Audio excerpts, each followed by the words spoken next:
Hai, selamat datang lagi ke BioChat at Maha 2018. Kami sekarang berada di dunia santuari ikan sungai.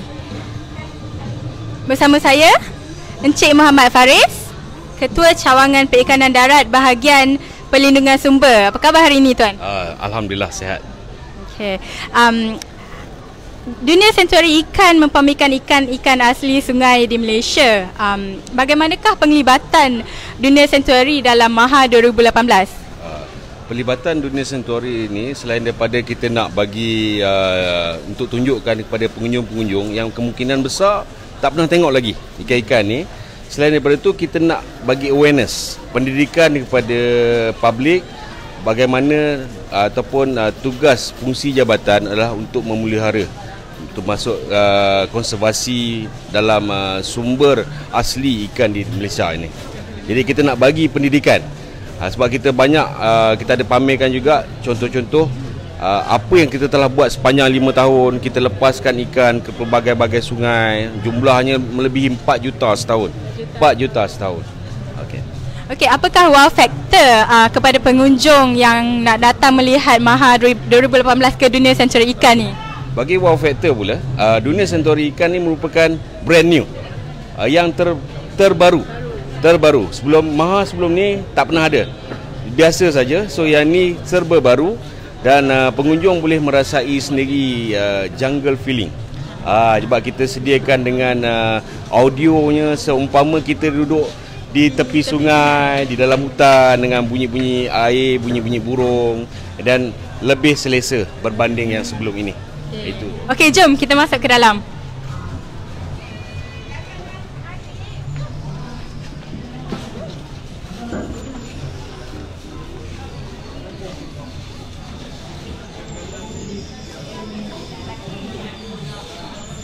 Okey, di sini kita dapat lihat pelbagai ikan-ikan. Dalam ni kita ada ikan temoleh, ikan kelah, sebarau, lampam, jelawat, patin. Ini antara ikan-ikan asli. Ini kita campurkan dalam ni, dalam satu akuarium yang besar untuk tatapan umum. Ini ikan-ikan sungai asli yang biasa kita dengar lah kan? Ya, memang biasa.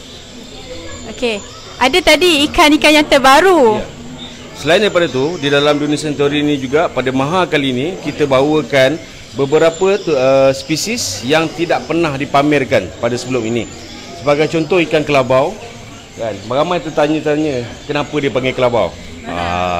Kenapa? Sebab apa cerita dia? Dia ada setengah cerita mengatakan ini merupakan pelat orang Cina dahulu. Sebab dia warna dia yang asal kelabu. Kelabu macam kerbau. Tapi disebabkan pelat tu dia panggil kelabu macam kelabau. Pada kerbau. Okey, tapi ini antara spesies yang agak sukar ditemui. Ini yang didatangkan khas daripada Perak. Okey. Okey, seterusnya ikan jengkuang. Ikan jengkuang ni dia dari segi nilai komersialnya agak kurang lah. Sebab dengan paras rupanya, selain daripada itu nama dia juga dikenali sebagai hangus. Sebab dia hitam. Jadi dia agak berkurang nilai komersial, tapi lebih kepada untuk ikan hiasan. Macam ini seekor RM10. Seekor RM10. Jadi agak mahal.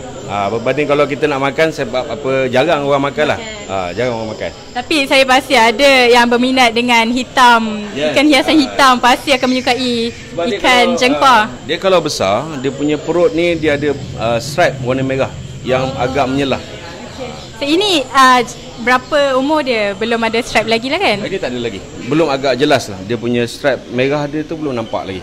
Dia bila besar, dia boleh capai lebih kurang sekilo. Boleh capai, tu akan nampak dia punya jalur-jalur dia. Jalur merah dia. Satu lagi kalui.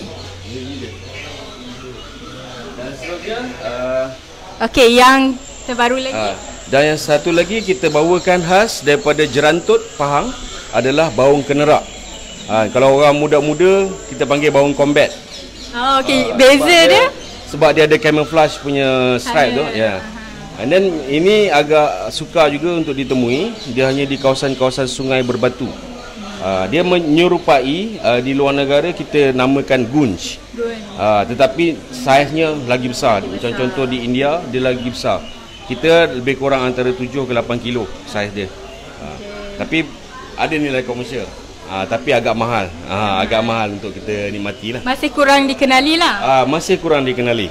Sebab memang dari sudut untuk orang menternak pun ikan ni kita tak buat. Tak ada buat pemenihan. Tiada lagi benih-benih komersial yang dikeluarkan. Okey Tuan, apakah harapan Tuan kepada pengunjung-pengunjung Maha untuk datang melihat spesies yang baru dipamerkan ini? Okey, saya mengharapkan bukan setakat pengunjung-pengunjung dapat menikmati suasana, dapat melihat ikan-ikan yang tak pernah dilihat.